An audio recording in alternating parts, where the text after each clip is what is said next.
I'm Don Walker, and I'm Communications Director for Brevard County Government.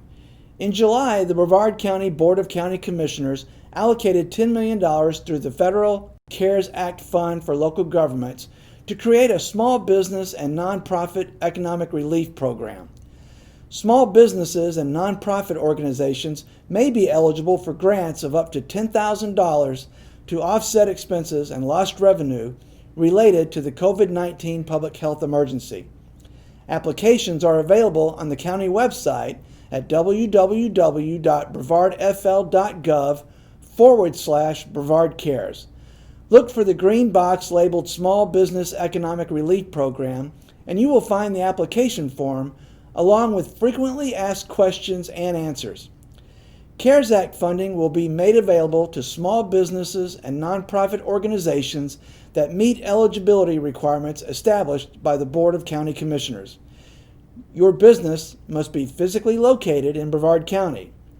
You must have had 50 or fewer employees as of January 1st, 2020. You must have been negatively impacted financially by the COVID-19 public health emergency. You must be enrolled in the U.S. Department of Homeland Security E-Verify program, and the revenue losses or expenses utilized to establish program eligibility and grant amount must not have been reimbursed through the Paycheck Protection Program, Economic Injury Disaster Loan, Small Business Administration Debt Relief Program, or other similar federal and state programs. Nonprofits that are eligible must be 501c3, 501c6, or 501c19 as designated by Internal Revenue Code. The application period runs through Monday, August 10th. So I'm the sole proprietor of a business. I don't have employees. Why do I need to enroll in E-Verify? Well, participation in E-Verify was one of the conditions that was expressly directed by the board to be included as a criteria for participation in the small business grant program. Sole proprietors need to enroll in the program so that should they hire any employees in the future that they already enrolled and signed up for E-Verify. There's no cost for enrolling, and it really only takes a few minutes to go online and apply. You can go online at e-verify.gov to enroll. So on the application form, item 6D, what exactly are you looking for in terms of documentation on revenue loss due to COVID-19 public health emergency or expenses incurred due to adherence to CDC guidelines or state executive orders? Well, for revenue loss, we're looking to be as flexible as we can, but in doing our due diligence, we have to have some documentation that shows the revenue loss.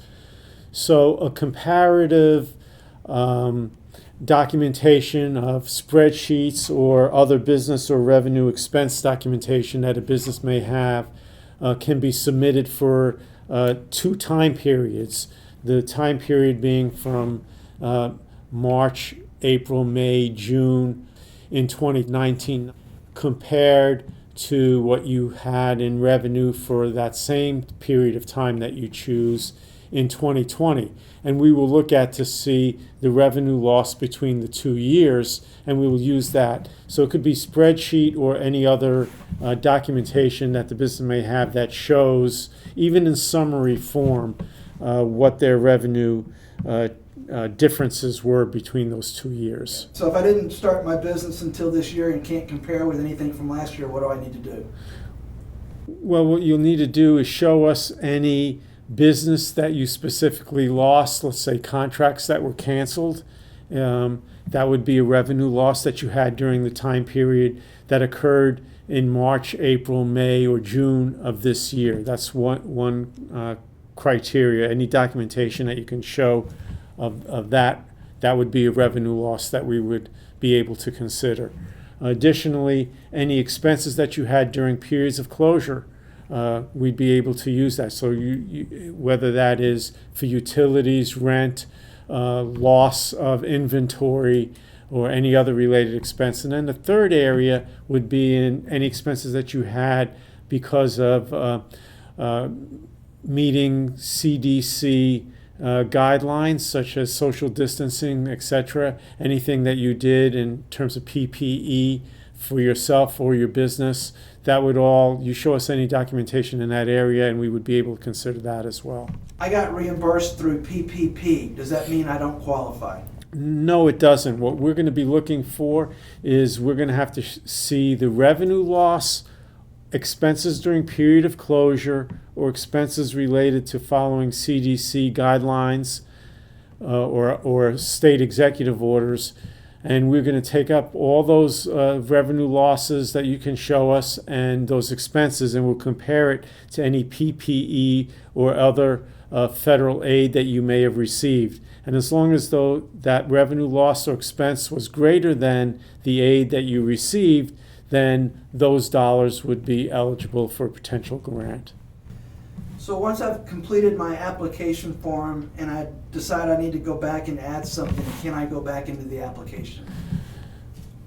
Typically what's going to happen is the person who is reviewing the application, if they see any deficiency in the documentation or the application, they're going to follow up and reach out to you through our online application system, and that'll provide you an opportunity to submit the documentation that way. Or it may be just through a direct email that they send to you, or they may call you and give you information on how to send it to them.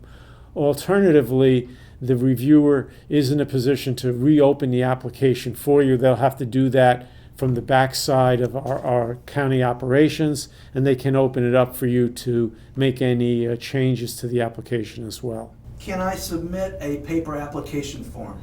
We're trying to do everything we can to make it easy as reasonably possible for people to submit and complete their applications and provide us all the necessary documentation. So while we prefer the application to come online, if someone's having that as a problem, then we will be happy to accept the application, paper application, and we'll actually have county staff put it into the system for the applicant. The best way to do that would be by bringing the application or having it sent to the paper version of it to the county manager's office during the application period.